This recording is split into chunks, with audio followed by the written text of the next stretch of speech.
Our engine bolts are in. They're passed through, just sitting in there. There's no nuts and washers installed. The nuts have not been put on the transmission yet. Everything's prior and set just to what we left it when we set the engine in and the transmission in. Next, inner primary assembly. Before we do that, we're going to lock down the engine, the transmission, and the inner primary alignment of these. Now what I've got to do is I've got to place the inner primary up here, bolt it in. No O-ring yet, no little silicone in the trick little spots that might leak. I'm just going to, what I'm doing is a dry assembly to get an alignment of the inner primary, transmission, engine. Once I've done that, I'll tighten down the engine bolts, then we'll come out, pull the cover back off, reinstall the shock, reinstall the final bolt and tighten it down, reinstall the inner primary and all the parts that go inside.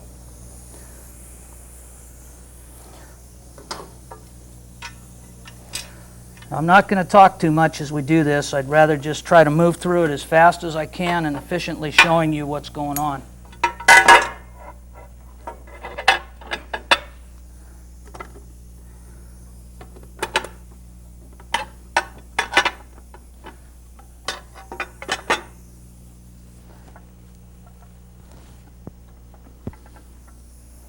Sometimes this belt, which it's doing right now, is going to play games with us.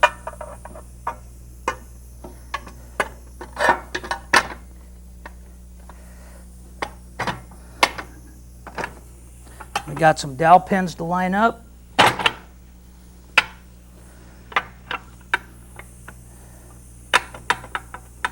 They may have a little chrome buildup on them, so might have to tap it through.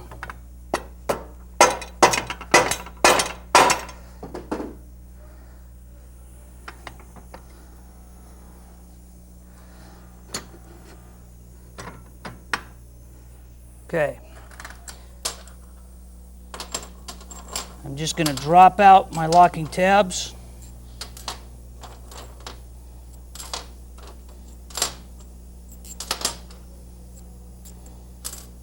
Start placing the bolts. Hand start the threads.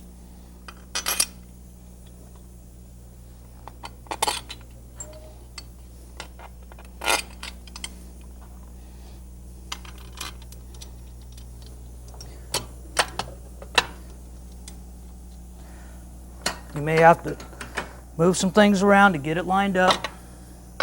In some cases, I've had to pull the inner primary to the transmission first. Now, obviously, you'll be doing this by hand.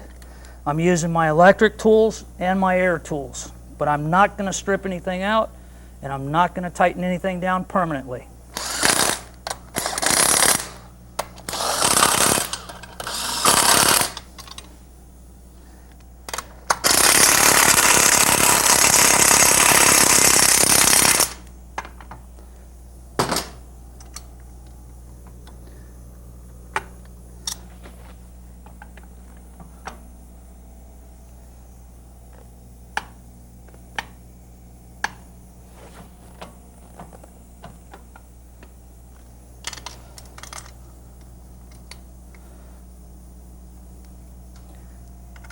Basically just viewed the hole to line up the thread. I'm also going to put in the two front, which are going to be socket heads.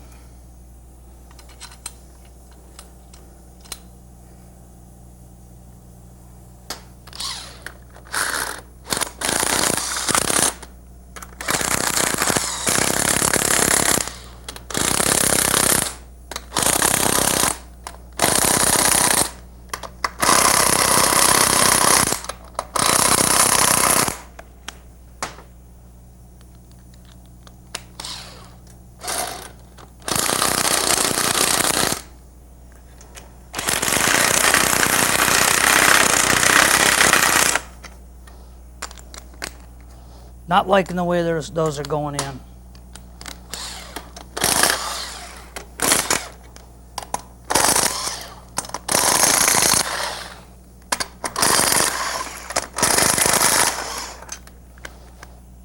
I'll loosen them all back up.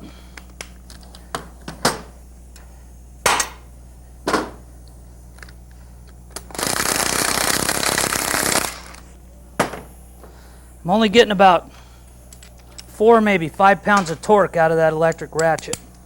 So if anything's going wrong, I'm not going to force the threads.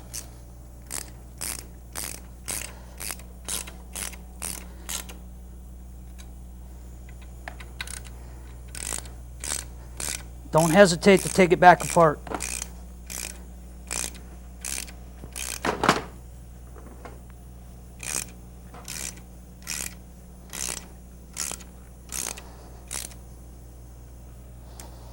Lightly tighten every bolt.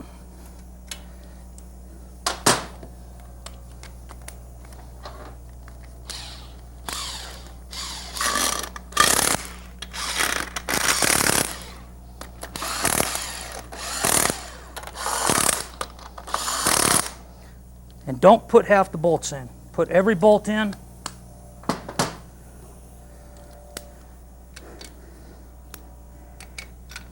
This is important. We're lining up the engine, the trans, and the inner primary. These are all the metal surfaces tying up together.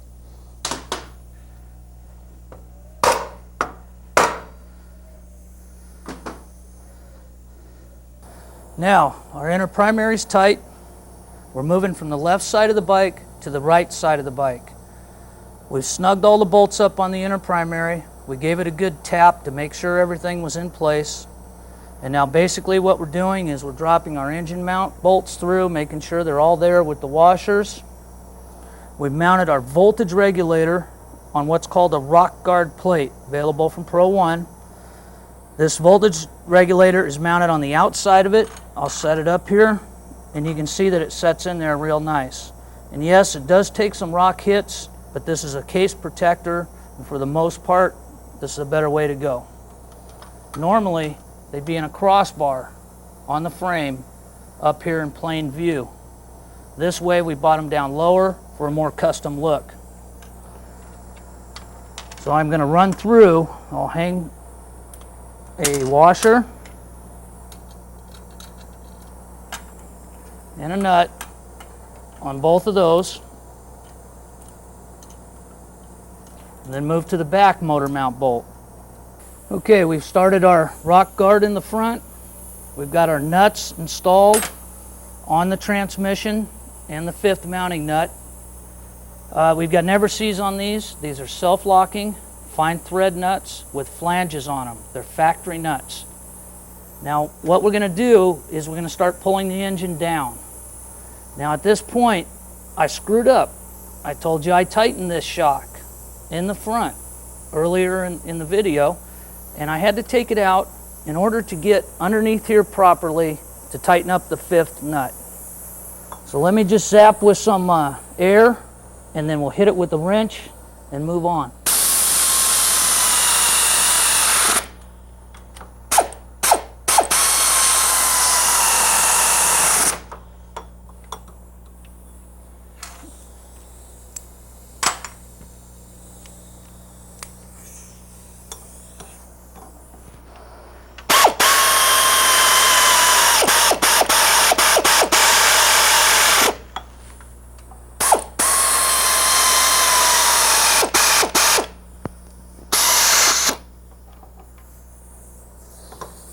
Okay, our 4 main transmission bolts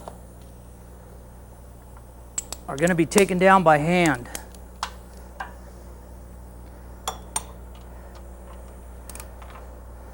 Tighten them down good. To get a torque wrench in here and to make it work properly is almost impossible. So just take them down real good. Don't put a long extension pipe on here and start gutting on them, but just take them down. A couple good pushes.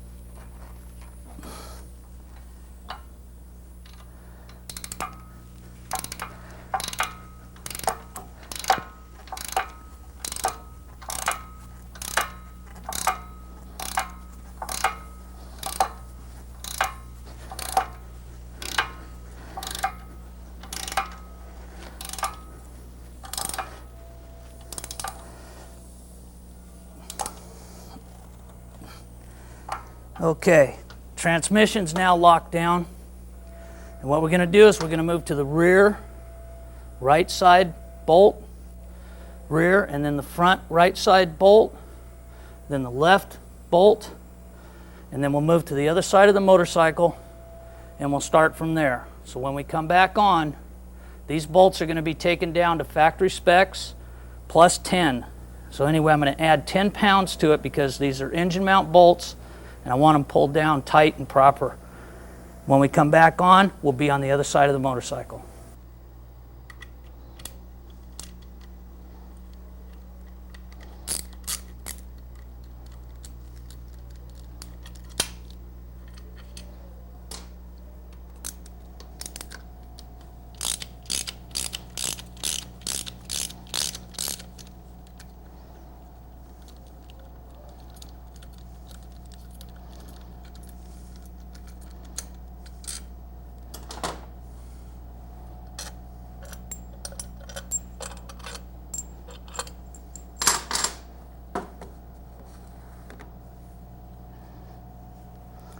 Okay, we may have just a little chrome buildup on them dowels we had to pull in. So we're going to come behind here and just tap lightly.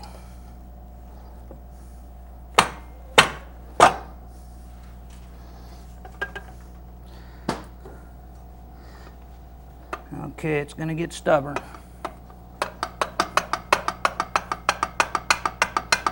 I'm going to step on the other side of the bike. I'm going to come through and I'm going to tap right where the dowel pins are, but I'm also going to hold on to this cover. Bear with me for a minute.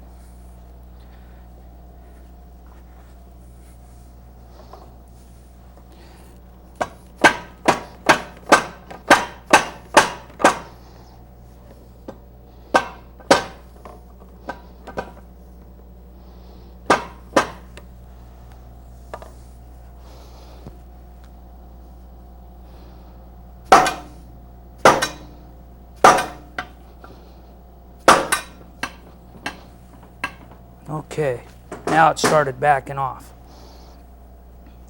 I may have to clean those dowel pins up with a Dremel tool. Now what happened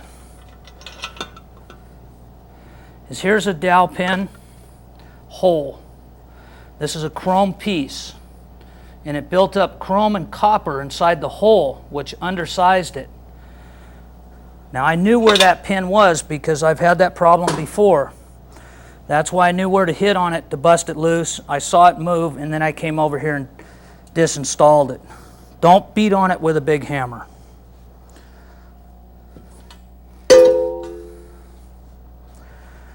Now, what I've got to do now, and I've got the cover back off, is put the washer and the nut on the final engine case mounting bolt. Reinstall the shock, put an O-ring in, factory O-ring, which I'll show you. I'm going to show you a couple little tricks on a dab of silicone in certain areas to ensure that it won't leak, and then we'll reinstall this cover for good.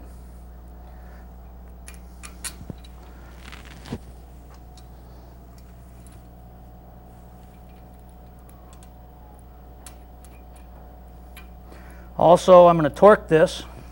I'm going to tighten it, then I'm going to torque it. So you'll have an idea of what I did coming around the corner.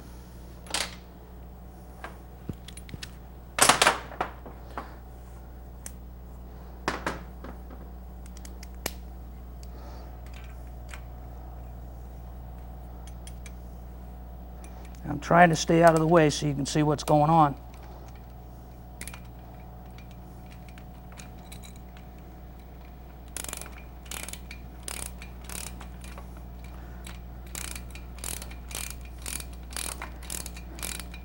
I've seen guys try to get underneath the motorcycle and tighten this up. And all kinds of different sockets and different things going on.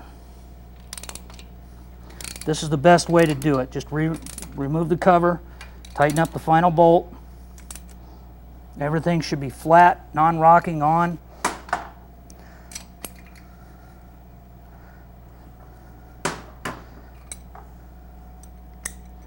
My recommended 3/8 is somewhere between 23 and 27 pounds. I'm up to 32 on my torque wrench. My torque wrench, this is a snap-on torque wrench, and it doesn't even have a ratchet head. It's a solid shank torque wrench. I can ensure proper torque that way, and I've saved a lot of bolts and a lot of problems. But there I'm going off at about 32, 34, and I might just give it a little more because I feel like it and it's an engine bolt. And I'm good, I'm done. All my engine bolts are tight. All my transmission bolts are tight. I should be able to take this inner primary via that dowel pin, being a little stubborn, and pop it right back up here and pop it on. And the reason I'm going to do this is that's going to tell me if the alignment's proper between the engine and the transmission. If it doesn't go on and set evenly against there,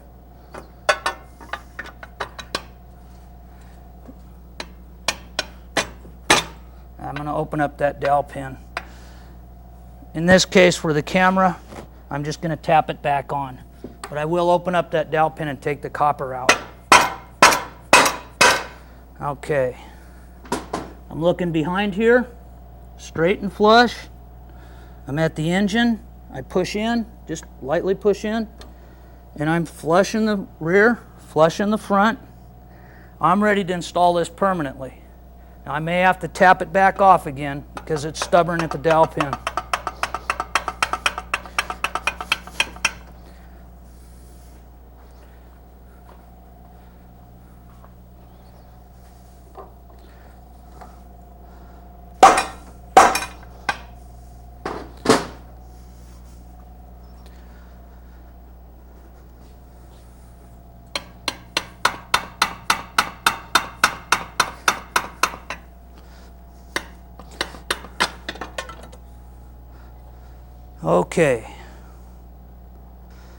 Okay, one last thing that we've got before you need to know is I'm hooking up the shock.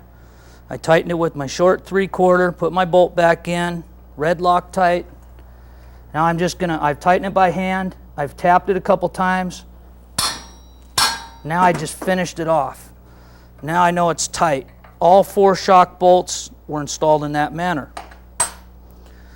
Okay. The inner primary, I placed never sees on my bolts. What we're going to do is we're going to put the factory O-ring in that goes around here, and then we'll install the inner primary for the final time. Now, if those of you who are wondering if he was full of shit or not, I deburred the copper out of this hole, and I'm going to take this and set it right back up here. That's exactly what I did when I went off the camera last time. I want you to see how it's supposed to fit on and come off. That's it. It's on. There's no rocking here. Everything is flush. I've looked down the back sides. If I saw that this was flush and the engine was off to be exaggerated, and I saw that there was an air gap behind here, I'd realign the engine again, reversing the process of tightening the bolts, moving the engine around, putting the inner primary on, retightening the engine, moving back to this stage. I'd make sure that it's straight all the way down. That's very important. This is the way it comes off. Simple on, simple off. On the back, we've got a factory O-ring that goes on the engine. Every Evolution engine carries one of these. We'll place that O-ring in there. Now, this is a trick I use. I just call it cheap insurance. The bottom of the inner primary gets a very, very light coat of silicone in the O-ring groove. And I mean very light. Don't put a lot on. It doesn't take a lot. This is a tight-fitting O-ring. I've got done and had these O-rings seep a little bit because of the chrome. Not the inner primary and the engine case, but the chrome itself. So I go in between the 2 bolt holes with a very light shade. Because it carries oil, I'll put a light coat on the back of where it bolts to the transmission so it won't weep oil. It's not going to leak and drip, but it'll weep in time, and the bike will get real dirty with road grime in there. This presents a problem later on for cleaning, but not a major problem.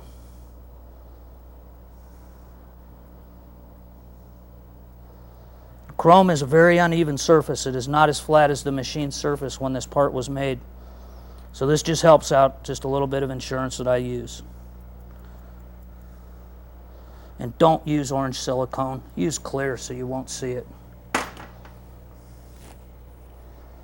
O-rings on. Everything's tight behind it. Good to go. Final installation.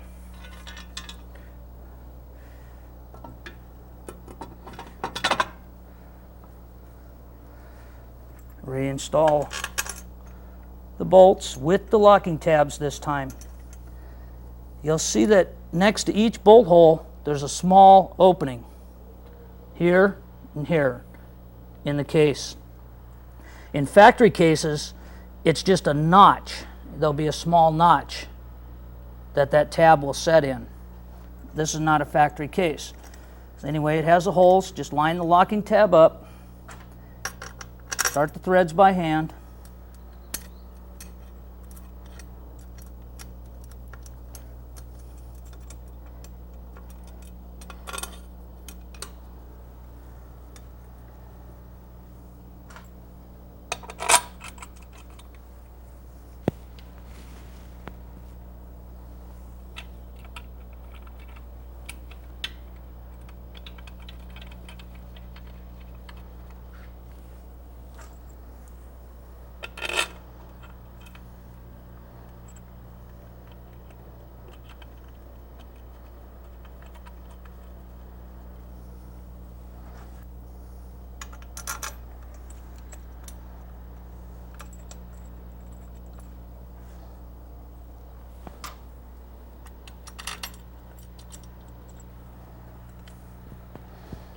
I'll run those back in with my electric ratchet. A little stubborn there, something's up.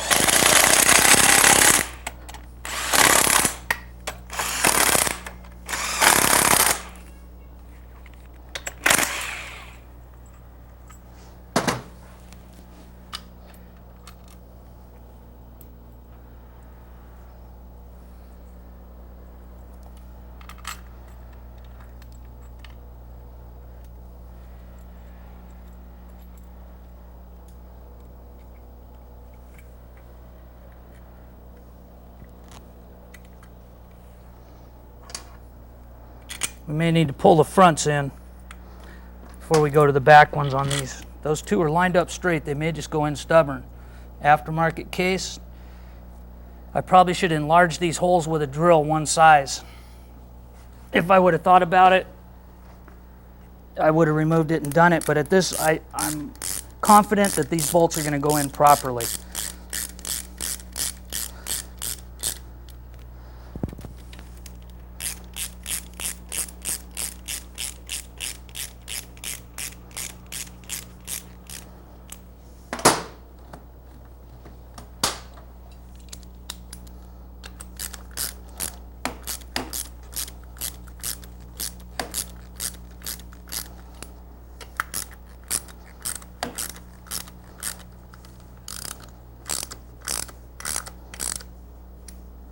That would be about the most extreme tension I'd like to see on a bolt going in.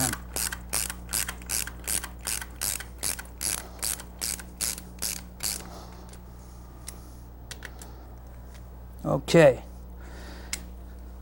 Torque wrench, 5/16, 9 to 12 pounds.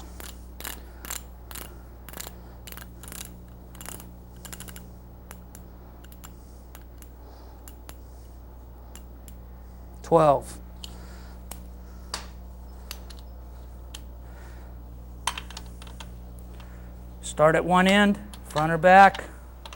Don't over tighten them. Take them to factory specs. They're doing their job.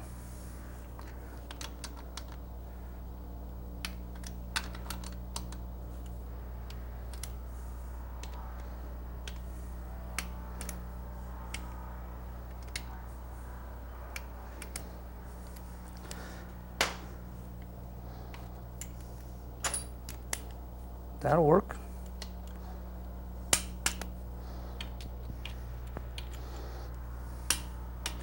The inner primary is now installed to stay, and we're going to roll over the locking tabs. We're going to roll over one. We're not going to roll over both. There's two on each one. We're just going to roll over one end of each locking tab. We'll leave the other one in case you ever have to take it apart and put it back together. You won't need to replace the tabs.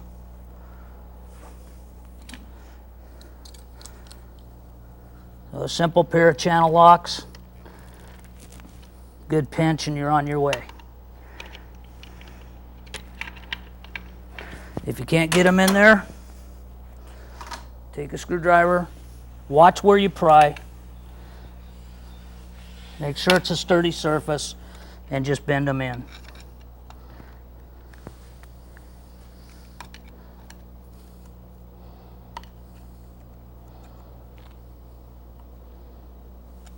Now what I've got, or what we're going to go through, is a starter installation. We've just finished installing the inner primary, torquing the bolts down, and locking the tabs over. This is basic starter in a box, chrome. All I've had to do is come up with the two socket heads, which I've done. I've put Loctite on them, and I have never seized on the threads on the back of the case. The starter installation is very simple. It has a dowel pin line up on this side and two bolts. Line it up on the dowel pin,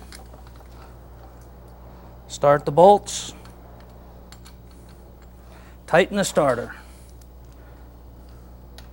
Now I've got a long Allen that I use and an extension, so I'm out past all the chrome when I tighten this up.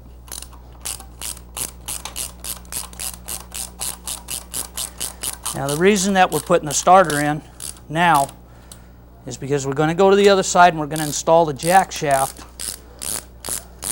which is the rotating gear that's actually going to turn the clutch up, and its components. Just give them a good nudge. Don't kill the bolts. Don't try to over tighten them. Now, a good rule of thumb when you build one of these custom is you just tighten two bolts. The phone's ringing. You drop the tool. You pick something up. And what I'll do is I'll go through and I'll just grab that one and do it again. Grab that one, do it again. And in my mind, I double check these bolts and I know they're tight. I'm done with them. I won't have to touch them again. Now I'm going to move to the other side of the bike. And this is the jack shaft that you saw earlier in the layout components that came complete in the parts kit. It consists of a locking nut, locking tab, bushings, and springs. It's all put together nice, neat in a bag. And this is a factory part. It's the best one to use. We're going to back this out a little bit.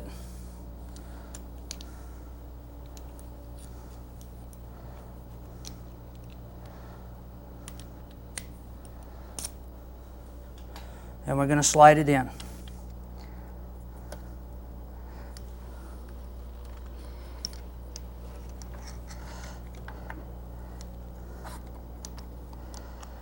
Now, I was able to slide this complete pre-94 jack shaft in.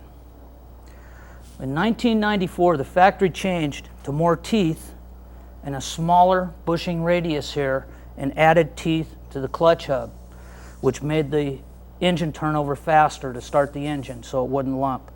This particular setup is a pre-94. That silver connector on the end, the spline shaft that went in between the starter and the jack shaft,